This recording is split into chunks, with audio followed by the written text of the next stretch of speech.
Let me start by making it clear that I unequivocally condemn phone hacking and payments to the police. Such practices are a disgrace and have shocked and shamed us all.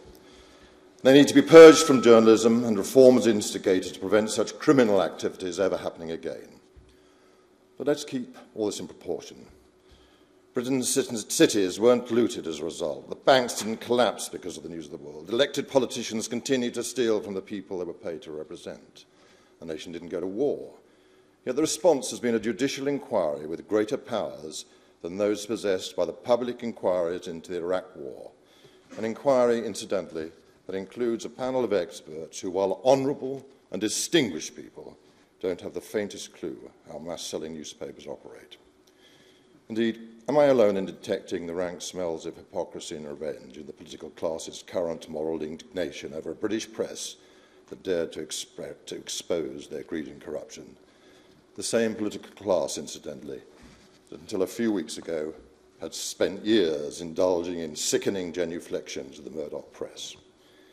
Which is why today I'd like to try to persuade this inquiry that self-regulation, albeit in a considerably beefed-up form, is, in a country that regards itself as truly democratic, the only viable way of policing a genuinely free press.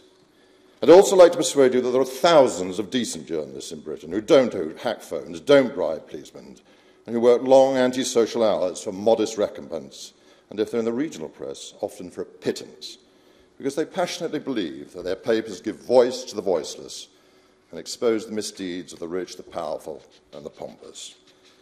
And in that context, I'd first like to explore several illuminating paradoxes in the current furore over the press.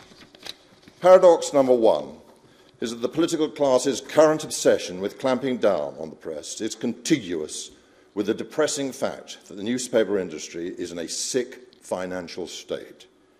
Several of our quality papers are losing awesome amounts of money. More worrying, Britain's proud provincial and local press, currently subject to closures, mergers and swinging cuts, is arguably facing the severest challenges. This diminishes our democracy. Courts go uncovered, councils aren't held to account, and the corrupt go unchallenged. This is a democratic deficit that is in itself worthy of an inquiry. My second paradox is the growing clamour for more regulation ignores the uncomfortable truth that the press is already on the very cusp of being over-regulated. Indeed, over the past 20 years, restriction has been piled upon restriction. The Data Protection Act means that reporters can be criminalised for such basic journalistic practices as obtaining ex-directory numbers, which they need to do to check stories are accurate. The Human Rights Act is resulting in the creation of a privacy law by judges who seem to attach more weight to the right to privacy than the right to freedom of expression. This is being compounded by the growth of injunctions and super-injunctions to prevent information being printed that is freely available on the internet. Then we have the ruinous CFA system and its cynical partner, after-the-event insurance, which means that virtually no newspaper can today afford to fight a court case that could then end up costing literally millions. Meanwhile, the Bribery Act, in which there's no public interest offence, makes it illegal to pay a civil servant for information that could reveal corruption, and indeed would have prevented the Telegraph from paying for the material confirming MPs' fraud.